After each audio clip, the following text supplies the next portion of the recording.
This camera setup can shoot all the way to 4K 120, but there is one drawback that a lot of people are concerned about, and that is the possible overheating within the body of the ZV-E1. How's it going, everyone? I wanted to talk about today simply just about my experience with the 4K 120 of the ZV-E1 and seeing how well it performed. Was there a lot of overheating or anything when it came down to it, to see if it's the right camera for you, because I've had quite a bit of people asking me how well this camera handles the overheating, if there is any, and also the 4K 120, since that's the one that would get the overheating issues happen to most because of how much it needs to do for, well, capturing that sweet of 4K 120 frames per second for slow motion.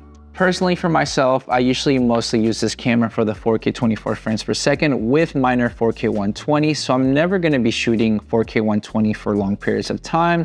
So in all honesty, if you're planning to do that already, probably not the camera for you, because spoiler alert, it does get rather warm. It did not overheat on me, but it probably would if the conditions of the outside would have been hotter or anything like that, or if I would have been shooting for longer bursts of time in one go rather than doing more like minute-long kind of type of 4K 120 here and there, even shorter sometimes, just to kind of get the footage that I wanted to get in a more realistic way that I would use it. But we're gonna go to my Tennis Academy, show you some footage of me using this camera and showing you some 4K 120 slow motion goodness. Gonna be doing some slow motion with a ZV-E1 right here at the tennis courts. Gonna have my super great and not annoying students that are playing over there doing something they're not supposed to be doing, while I take some slow motion footage to see how well it holds up, and maybe it'll overheat or maybe not.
And welcome back from watching all that footage that you got to see that was 4K 120 shot with this combo, ZV-E1 with a 20-40 by Tamron, which, to be honest, has been a great workhorse of a camera to be able to use on the go and pretty much daily whenever I have to make content for my social media content creation for like my academy and things of that sort. This setup right here, being able to do the 4K 120 when I need to do some slow motion, is just super great because it's the same sensor as the Sony a7S III that I have, and as well if you have an FX3, well, same as that. With the low light capabilities and everything like that, you get that 10-bit color, and it's just really nice when it comes down to being able to have a camera that is in a small form factor that lets you shoot those, bit rates and everything. But there is a little drawback in that experience of mine with shooting 4K 120.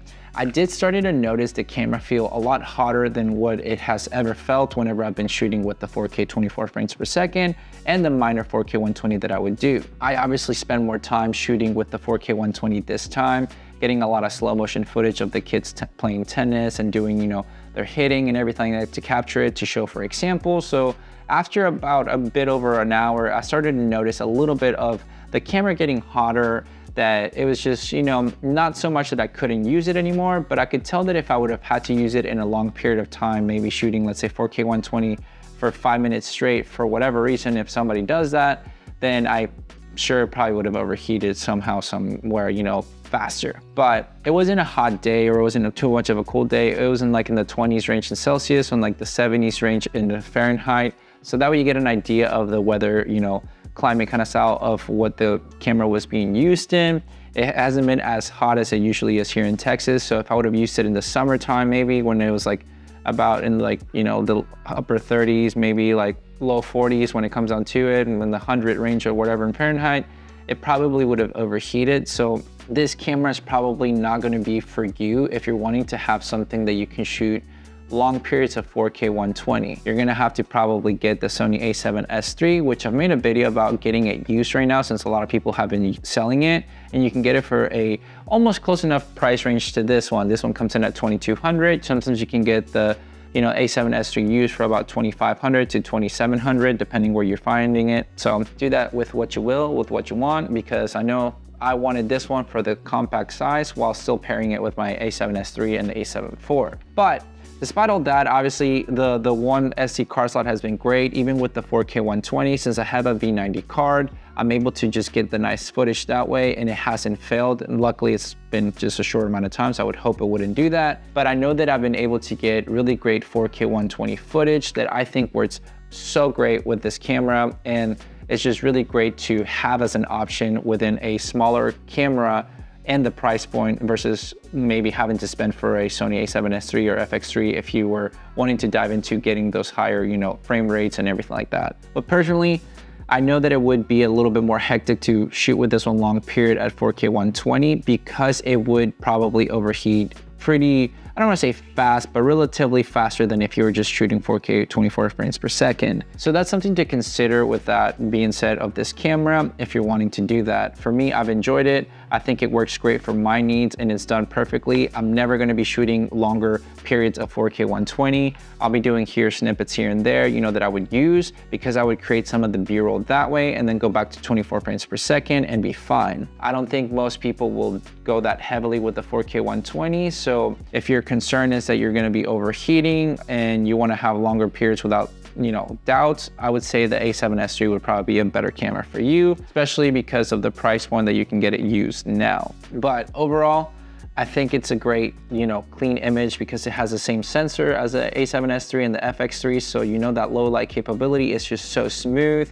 You get the 10-bit color, so it's hard to not like it. I know some people might not like this camera. It's probably gotten some hate overall, and even myself, I wasn't in love with it at first and everything like that, but it's a lot better once you get to using the camera itself. I think you perform a lot better with it once it's in your hands and you kind of just go ahead and create. So for me, the 4K 120 footage is going to be a very nice thing to have because it's always nice to have that extra, you know, frame rate and even getting to go to the 240 frames per second and in HD. So if you're wanting that, you know, 4K 120 goodness, well, this one's gonna be the camera for you. And, you know, hopefully the examples help you to sell it to you, to showcase what I was able to create with it. And yeah, I mean, if you have any more questions about this camera, make sure to leave them down below because I'd be happy to try to help out in any guidance that I could help you out within this camera and your choices, what could work better for what you're trying to do, and give you some input of my end of my experience with this camera or the a7S III and so on. But with all that said and done, guys, thank you so much for watching this video. Make sure to like and subscribe to this video. The friend will catch you guys in the next one. See ya.